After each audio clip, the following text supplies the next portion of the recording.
Hello, welcome to Spotlight, illuminating the arts island-wide. Spotlight, brought to you by the Isle of Man Arts Council. This evening, it's LitFest 24. We hear the latest on what's happening during the annual literary orgy. Catch up with accidental author Rob Cowley as he continues his wonderful youth-based literary projects with a creative writing competition for youngsters and 2 more titles. It's all about connections as we chat to Dave Dawson at Kensington Arts and which poets have helped to inspire the current Manx Bard, Jordan Kenyock. Remember, do get in touch with any creative artistic endeavours you might be involved in who would really like to, all together now, put in the spotlight.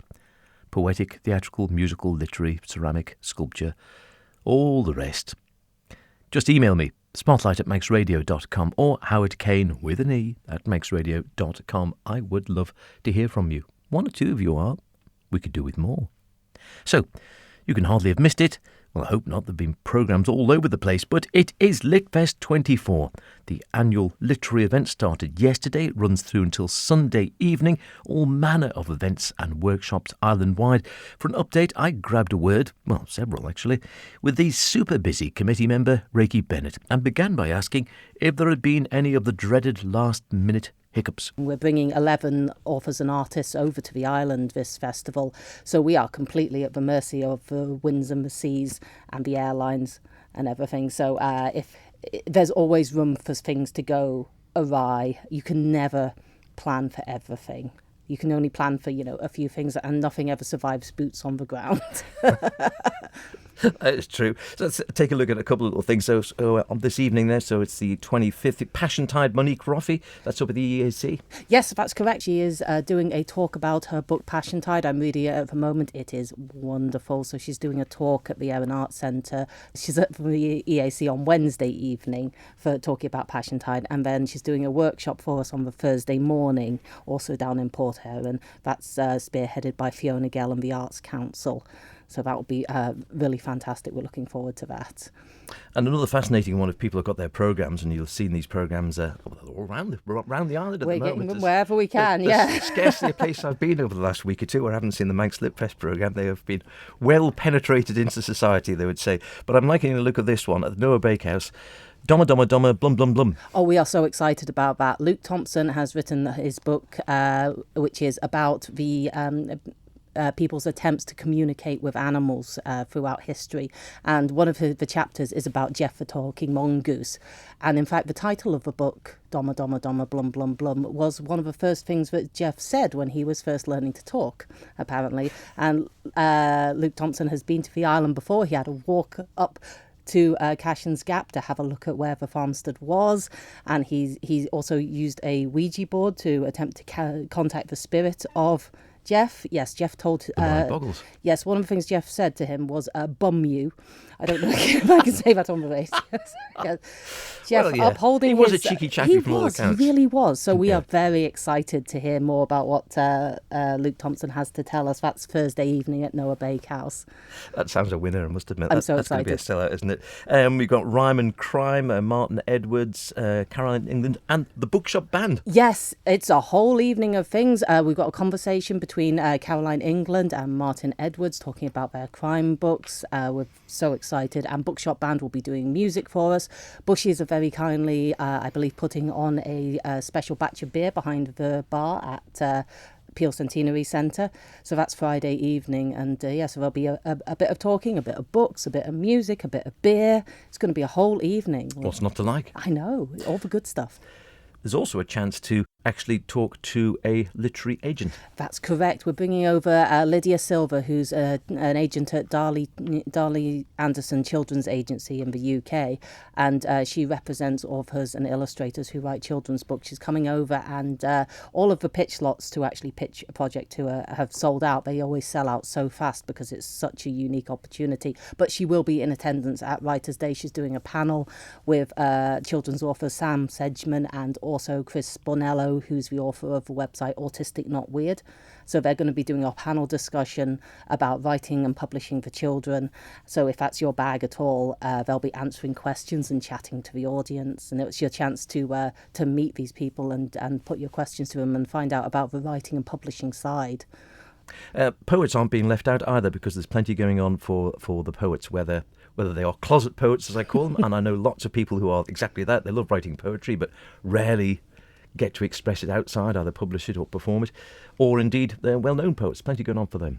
Yes, yeah, we've got the Celebration of Poetry on Saturday evening. That is at Noah as well in Douglas, and that's going to be, it's an opportunity for people to stand up and do a short poem up to 3 minutes, and there's prizes to be won, and an audience there for your poetry, and it's just a real chance for us to celebrate all the great things about poetry on the Isle of Man. We'll also have display boards for folks who are maybe not at the stage where they want to stand up and speak their poetry aloud. If you prefer to have it, we'll have display boards where you can put up posters or display other materials about your poetry.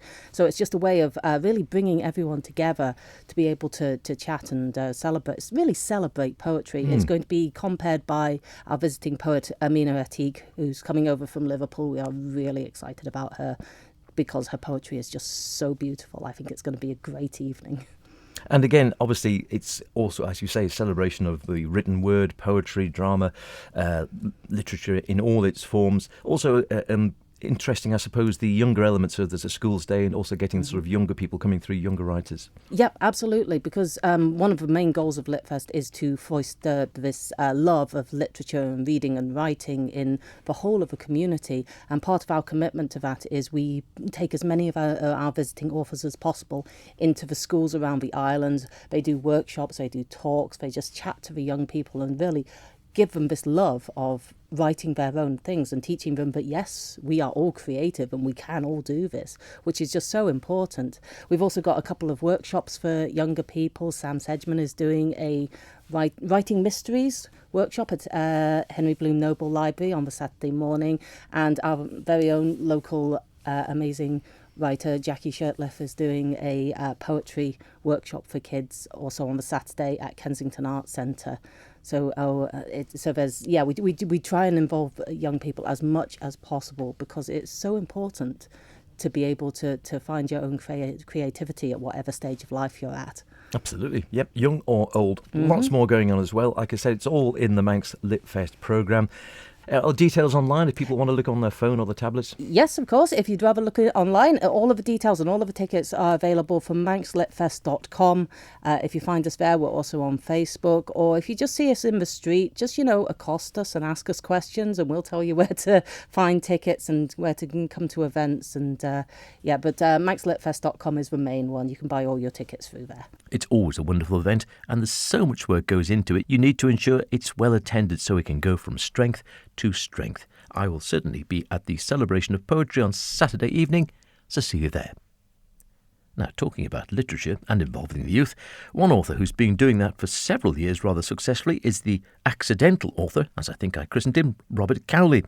Rob was a maths teacher for many a year and sort of fell into writing after making up stories for his grandson to enjoy. Turned out he was rather good at it and has gone on to publish a series of books in the Manx Bedtime Story series, all with a message to impart and raising money for separate charities. What's not to like? Now he's branching out with a creative writing competition for youngsters. He's got 2 more books as well, by the way. He came into the Spotlight studio to tell me more. When I decided I was going to do this, I liked the idea of that magical 10 minutes before they go to sleep. They're like sponges, children at that age. And so I thought if I could weave a message in. So pink is about following your dreams. Red is about finding your own voice in the world. Blue is about respecting the wisdom that comes with age. Oh, yes. Oh, yes. Yellow is about the importance of friendship. And green is the next one out. And that's all about the importance of kindness. And it's going to be for Sight Matters. And they have a wonderful phrase on their wall which says, kindness is a language that the deaf can hear and the blind can see. And that inspired that particular story about a short-sighted dinosaur called Donk, who stumbles through to the other side of the Magic Kingdom and has to be helped with his friends to... we make dinosaur glasses, actually, and help him back to his homeland. So green is ready, and then purple is written and being illustrated as we speak, and that's Harvey the Manx mouse. He's a Manx mouse who's got no tail, and that's all about finding your own courage.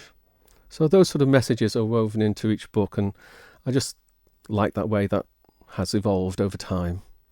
And then speaking of evolving, you're sort of branching out yourself, because you're now launching a little competition for young Manx writers, I suppose, trying to inspire other people maybe to follow in your footsteps, people with creativity and imagination, thinking about getting this down, inspiring others. Tell us a bit about this competition, and how is this actually going to be run, this creative writing competition for youngsters? Well, again, it wasn't accidental, but two things came together at the same time. I was selling the yellow book for... Wish Upon a Dream, and I was being asked for copies of my older books, which had sold out. So I was having to make that decision as to whether I go through the expense of having them all reprinted or not. And at the same time, I was invited in by 2 primary schools on World Book Day as a Manx author, which again I find hilarious, but that's just my own self-perception. And I was a bit nervous going in, to be honest, even though I'm an ex-teacher. But the children were fantastic, and they really engaged, and what struck me most was they wanted to show me their stories. And I was telling my lovely publisher Phoebe about the experience of going in, and we were talking about should we reprint or not, and out of that came this idea of perhaps running a competition, so that when we do the reprints and print the 2 new ones, the winning story from the competition for the themes that I've got running could be published as well, which would be, along with a nice cash prize, something that, again, as you say, might inspire some young authors on the Isle of Man to feel good and carry on. So what's the format then? What sort of length are we looking at? How do people actually get involved and get into the competition? Well, because it's aimed at young people, aged 6 to 13, I've asked for their parents to contact me to get the information. There's a very simple application form. All I'm looking for is 500 words and 4 illustrations. Ah, lovely. And because I can't draw and I have other people illustrate for me, I've suggested that it doesn't have to be one person doing everything. It can be a team event. And I know several of the schools who are interested are going to use it as a class activity to try and develop creative writing within the schools. And the Department of Education have been very supportive of that whole idea, which is nice. Which is great. And again, they're following, each of the stories has to be on one of the themes which you mentioned before, so it sort of links in with the themes that you've been covering. I just think that's a nice thing to have as a focus. And I'll be very interested to see how the students take on board courage and friendship and respect and kindness, and just those sort of...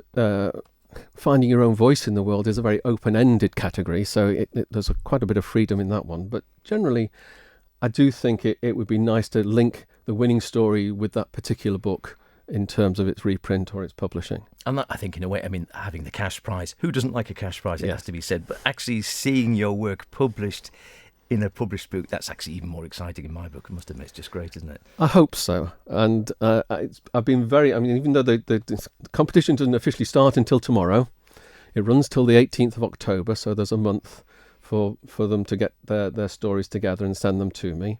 But I've already had about a dozen inquiries from the posters that have gone up in shops and libraries, and hopefully this will reach everybody on the island as well.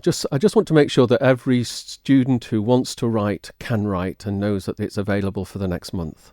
And I think the thing again as well is it should be fun, shouldn't it? I mean, if you're Yes. sitting there sweating your guts out and thinking, I hate this, there's no point. It's got to be creative, but it should be a fun process. Yes.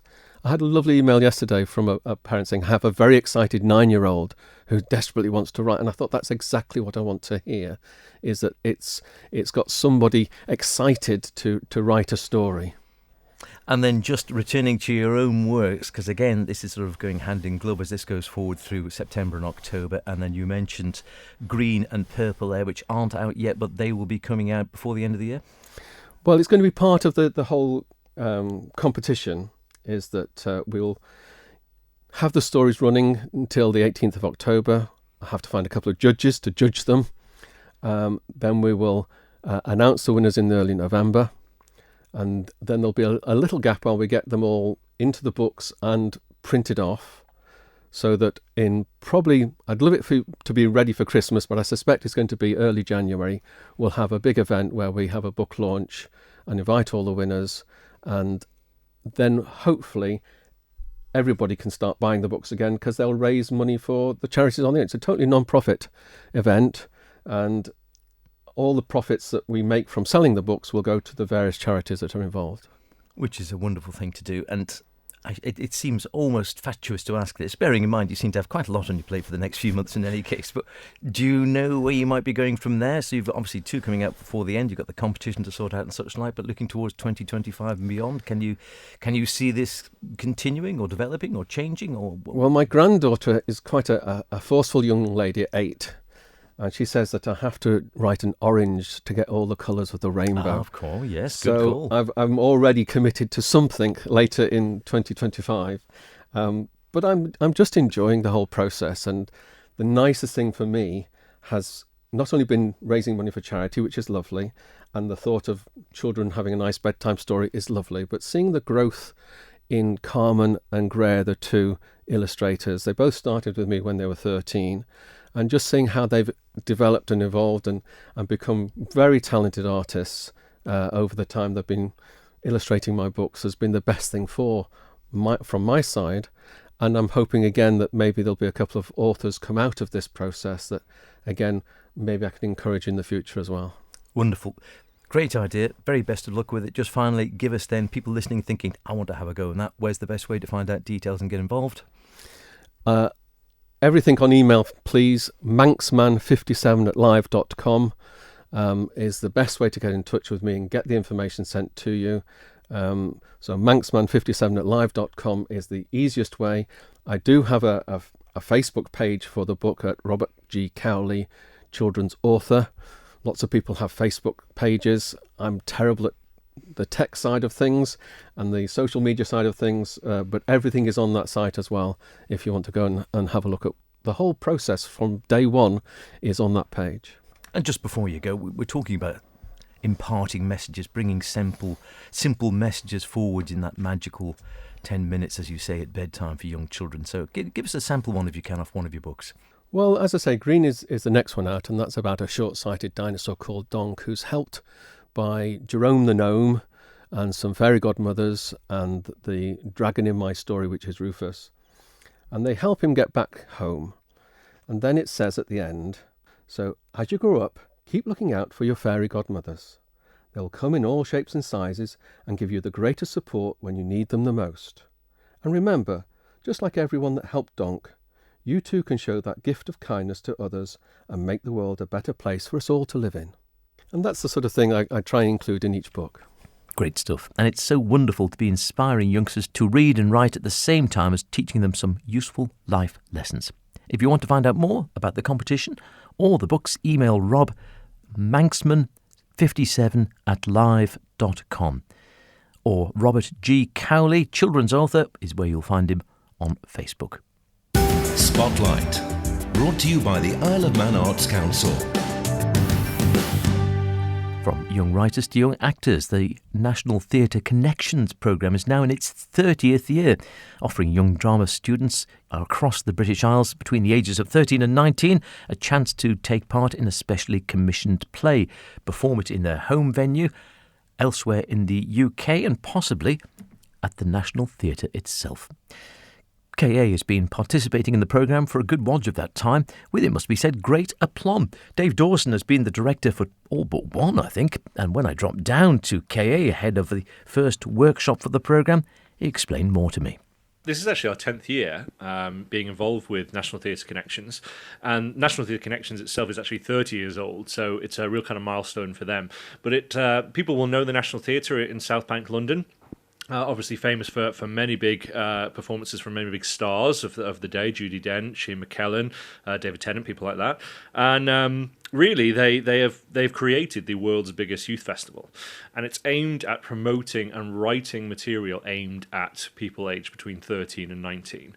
So every year, 10 new plays are commissioned by leading writers, and we can apply to take part. Thankfully, we have been accepted every time, which is great.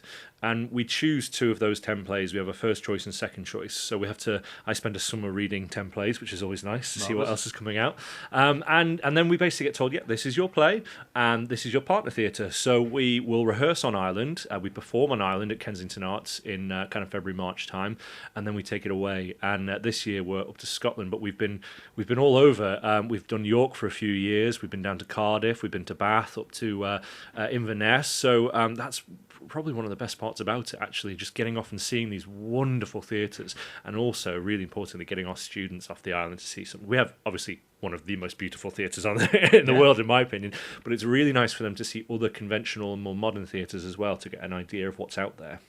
And then you get to go to your partner theatre, but there's also a chance then for some to actually go on and perform at the National Theatre itself. It is. Now, that's the kind of the golden prize, in a sense, and we are lucky enough to say we have been there. We achieved it 2 years ago now, I think it was. We know we've always been in the running because an extra National Theatre director comes to watch, and you kind of look out for them now. And as soon as you start to understand, that's what they're there for. And yes, it's we came very close with Dungeness, which Joe Locke was a part of, and now obviously he's gone on to huge things, now working in Disney currently, effectively with the Marvel series. Yeah, that was potentially it. But then we literally were about to get on the boat, and COVID hit. So it was when we got back, we did a performance of Hunt, brand new cast, and they were fantastic. And London was just incredible. To say we had a full Manx cast on the door from the stage, it makes you very, very proud of what we've achieved, and obviously for them, that's something they're always going to remember. So can you tell us anything about this year's play? Yes, well, hot off the press, because those waiting outside to do the audition workshops, they don't even know what the play is. It's a play called Ravers, and it is about a group of students who are effectively nerds or geeks, and they're going to go to a rave, but it is an alcohol-free rave. They're going there to try and say, like, they don't need alcohol and we don't need alcohol, and it's a really nice story, very comical, a big cast, probably one of our biggest. There's 21 in the cast, wow. So actually that's huge for us. We're usually looking at about 12 to 15 as our cast size, and then we have a few tech on top of that. So a really great cast, and it's a little bit about finding your tribe. What does it mean to be a geek or a nerd? Are we all slightly in our own little worlds, kind of geeks and nerds, and do we need alcohol? Do we not?